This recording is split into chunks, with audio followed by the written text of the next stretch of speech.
What's up, guys? Welcome back to the channel. Last week we reviewed this awesome JL Glove Co. custom glove. Today we're going to be breaking it in. This glove is super stiff. It's also kind of uncomfortable, but that's from the stiffness, so I'm not really worried about it. I'm going to be using the hot water treatment to get rid of that, janky form that it has around there on the hand. If you guys enjoy this break-in, please like this video. Let's see if we can get to 100 likes. We got to 80 likes last video pretty well, so I think we can hit 100 on this one. All right, guys, let's do it.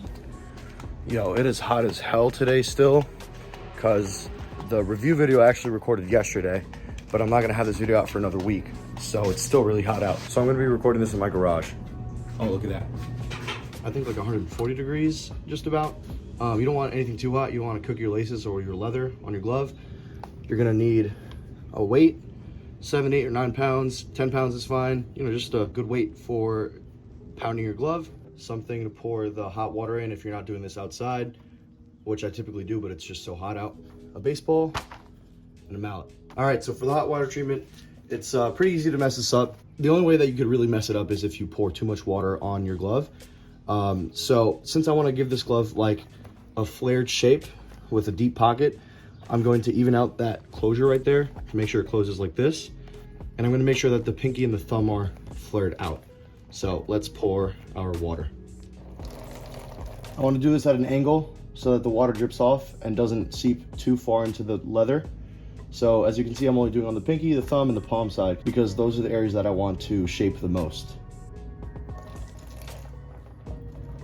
Real quick, guys, I want to show you something. That water is like a little orange because of the leather bleeding a little bit, which is kind of cool, but this is also why you don't want to do the hot water treatment on like red, blue, gloves that have really heavily dyed leather. Because the leather will definitely bleed a little bit. As you can see, this water's a little yellow from the orange dye in the leather. All right, so while the glove is still steaming hot, this is where you want to do your shaping. As you can see, the areas that I want to shape are nice and wet still, so I'm going to go ahead and shape my glove. I'm going to give the thumb a nice flare like this. I don't care if the form I'm going to give it is a little extreme at first because I'm going to be gaming this glove, so it's going to get messed up anyway. So real hard flare there. That's just some stiff pads, man. Jesus. Take my weight, put it there in the middle. Make sure I get that wide pocket and bend that in like that. That's why I use a weight. I actually have a 15-pound weight. Let me see if that works a little bit better. Yeah, it actually does. Alrighty. Nice flare there. Okay. Get that shape a little bit better. Ooh, this is tough. It's actually still really hot in my garage too. There. All right, now we're gonna start pounding the glove. We're gonna take our baseball, put it in the pocket, close that up, make sure it's nice and secure in there because you don't want that pocket to collapse. You don't want to get a floppy glove, and you just pound.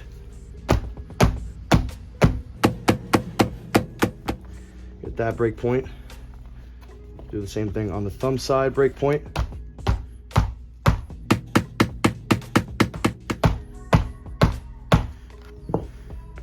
Get this side. Move that over.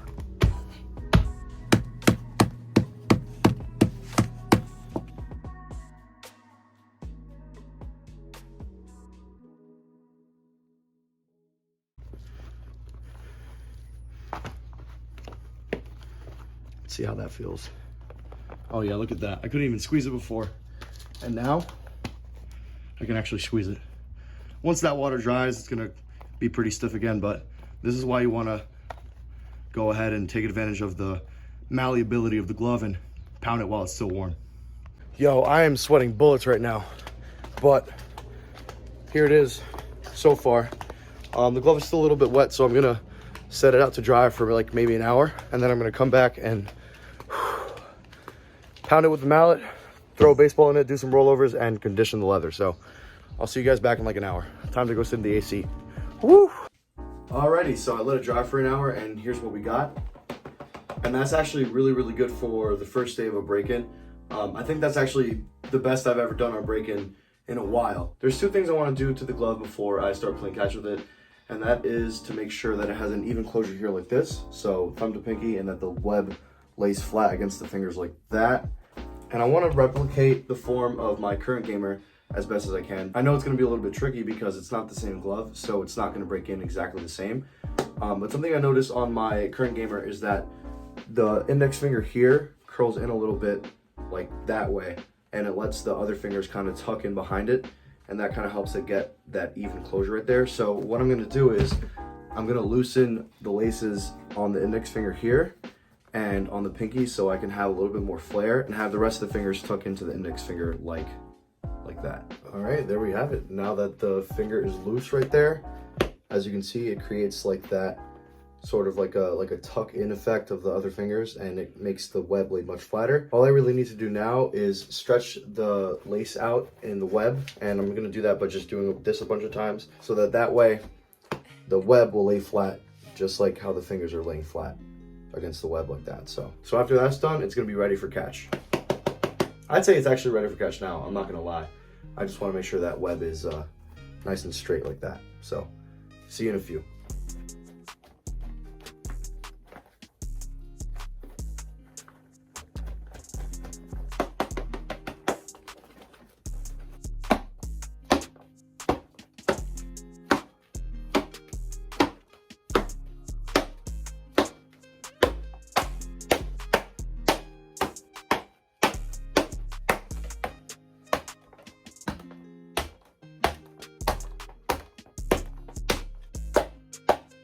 My wrist is starting to get tired. Oh boy.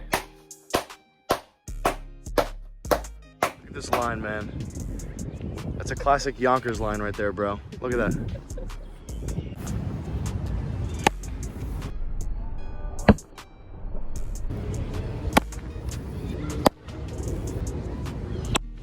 Ooh, yeah.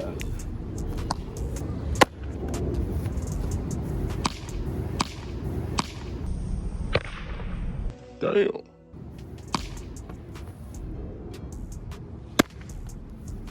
So this glove, it's cool because you can do 3, but you can also do 2. Like if I do 2, it's like not necessarily more comfortable, but like you get more feel for the ball if you do 2 in the pinky. But when you do 3, it's like you get more depth. Yeah. Woo! Man down.